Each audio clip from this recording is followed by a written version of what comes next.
علي حبه جنة قسيم لك الجنة وصي المصطفى حقا إمام امام جعفر صادق علیہ الصلوۃ والسلام نے ارشاد فرمایا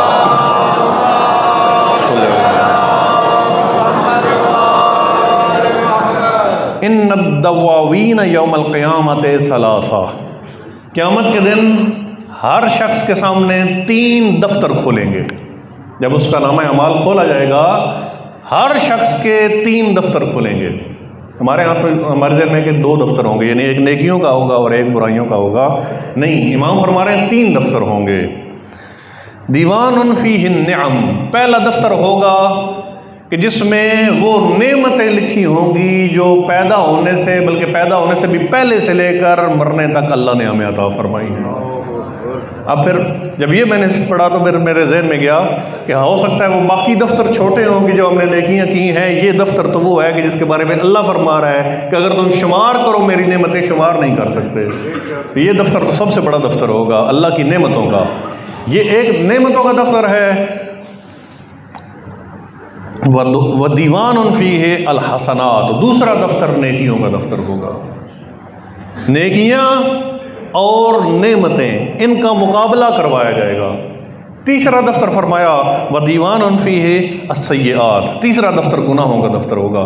پہلے مقابلہ کس کا کرایا جائے گا؟ نیکی اور گناہوں کا مقابلہ نہیں کروایا جائے گا۔ امام فرماتے ہیں پہلے نیکیوں کا نعمتوں کے ساتھ مقابلہ کروایا۔ دیکھو تم نے یہ نیکی کی، اب اللہ کرے کہ ہماری نیکیاں اس کی قیمت فقط اس دنیا میں ہی نہ لگ جائے کہ اس دنیا میں تمہیں یہ شے دے دی گئی، ہماری نیکی کا حصہ اللہ تعالیٰ آخرت میں بھی قرار فرمائے، فقط دنیا میں نہ ہو۔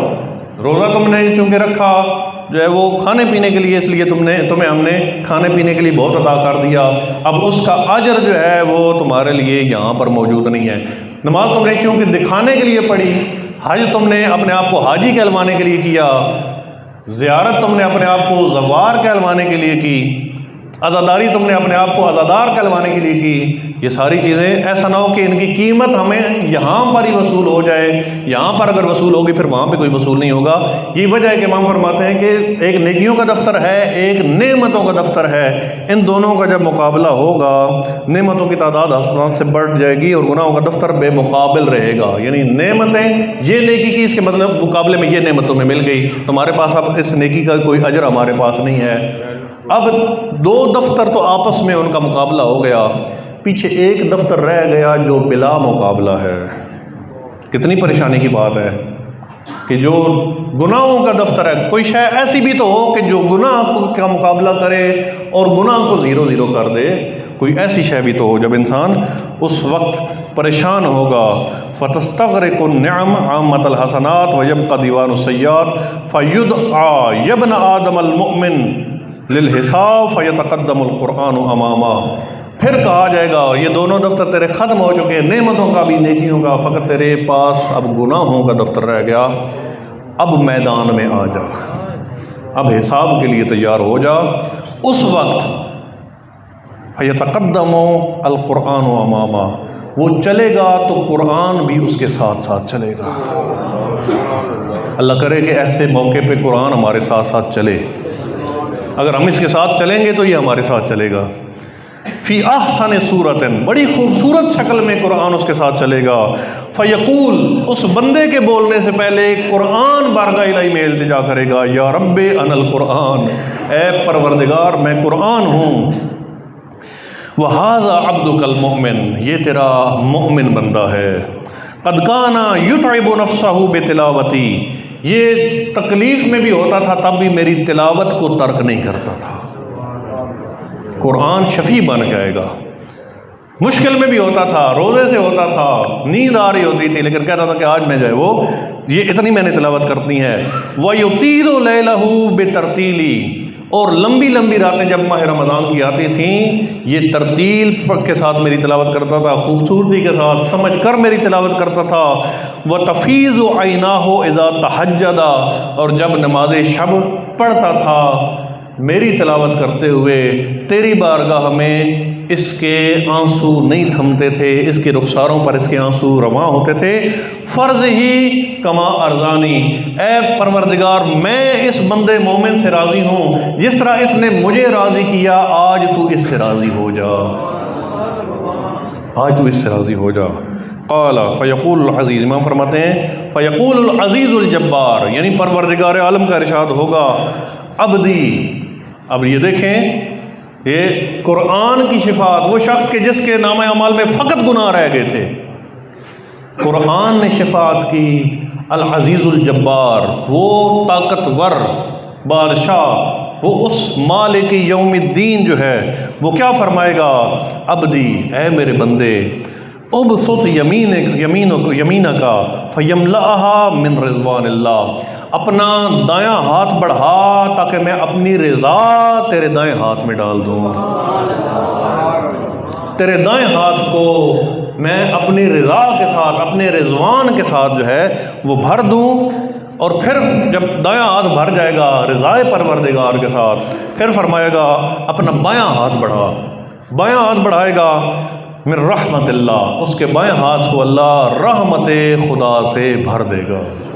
دائیں ہاتھ میں اللہ کی رضا ہے، بائیں ہاتھ میں اللہ کی رحمت ہے۔ ثم یقال، پھر کہا جائے گا ہذہ الجنت مباحۃ لک، اے بندے مومن، یہ تیرے سامنے جنت ہے جو تجھ پر مباح ہے، اس میں تیرا پلاٹ تیرے نام ہو چکا ہے، پھر یہ تیرے لیے مباح ہو گئی ہے۔ فقرا وسعد، یہ جو پلاٹ ہے یہ تیرے جاتے جاتے تیرے اس پلاٹ تک، تیرے اس محل تک جو تیرا محل ہے، تیرے جاتے جاتے وہ محل بڑا بھی ہو سکتا ہے، اس میں وسعت بھی آ سکتی ہے، تیرے درجے میں بلندی بھی ہو سکتی ہے۔ اور اس کا طریقہ کیا ہے؟ فقرا وسعد فاذا قرأ آیۃ صعد درجہ، کہا جائے گا کہ تو قرآن پڑھتا چلا جا، ہم تیرے محل کو بھی وسیع کرتے جائیں گے، تیرے درجے کو بھی بلند کرتے چلے جائیں گے۔ نعرہ تکبیر، اللہ، نعرہ رسالت، یا رسول اللہ، نعرہ حیدری، محمد و آل محمد صلوات۔ ہم تیرے درجے کو بھی بلند کریں گے، اور اس میں وسعت، جو تیرا گھر ہے، جو جنت تجھ پر حلال کر دی گئی ہے اور تیرے لیے مباح کر دی گئی ہے، اس میں تیرا اس کے اندر بھی وسعت پیدا کرتے چلے جائیں گے۔ اور فرماتے ہیں لو مات ما بین المشرق والمغرب، ہمیں کہا جائے نا کہ تم نے اکیلے رہنا ہے، چند دن اکیلے رہنا ہے، اور کہا جائے کہ کوئی ایک چیز تم اپنے ساتھ رکھ سکتے ہو، تو میرے خیال میں 95% تو نوجوان کہیں گے کہ ہمارا موبائل ہمیں دے دیں، باقی ہمیں کسی چیز کی ضرورت نہیں ہے، نہ ماں کی ضرورت ہے، نہ باپ کی، نہ بہن بھائیوں کی، نہ دین کی، نہ خدا کی، فقط ہمیں موبائل کی ضرورت ہے۔ لیکن یہ بل میں اپنی وہ پرسپشن بتا رہا ہوں، اب ہو سکتا ہے میری جو ہے وہ جو میں سوء ظن کر رہا ہوں ہو سکتا ہے آپ اس سے زیادہ اچھے ہوں۔ امام کیا فرما رہے ہیں کہ اگر سب چیزیں مجھ سے لے لی جائیں، بلکہ امام نے اور الفاظ میں فرمایا ہے لو مات ما بین المشرق والمغرب، امام فرماتے ہیں کہ اگر مشرق اور مغرب کے درمیان جو کچھ بھی ہے، سارے کے سارے لوگ بھی مر جائیں، فقط میں اکیلا ہوں، لمستوحشت بعد ان یکون القرآن معیا، اور میرے ہاتھ میں اللہ کی کتاب ہو، ایک لمحے کے لیے بھی مجھے تنہائی اور وحشت کا احساس نہیں ہوگا، ایک لمحے کے لیے بھی۔ ہم کہیں گے فقط قرآن، یہ تو پڑھ کے ہم کتنا پڑھیں گے؟ آدھا گھنٹہ پڑھیں گے، اس کے بعد بور ہو جائیں گے۔ امام فرماتے ہیں کہ کوئی شے بھی میرے پاس موجود نہ ہو دنیا میں، فقط قرآن میرے پاس موجود ہے، ایک لمحے کے لیے بھی میں وہ وحشتناک اور میں تنہائی کو محسوس نہیں کروں گا۔ وقان علیہ، اور امام کے یعنی امام زین العابدین علیہ الصلوۃ والسلام سے متعلق یہ موجود ہے، فرماتے ہیں روایت ہے کہ جب امام پڑھتے تھے نا مالک یوم الدین، اس آیت کو پڑھتے تھے تو اتنی مرتبہ دہراتے تھے کہ امام کا سانس اکھڑ جایا کرتا تھا، اتنی مرتبہ اس ذات کی جلالت عظمت امام کی نظر میں اتنی بلند ہے۔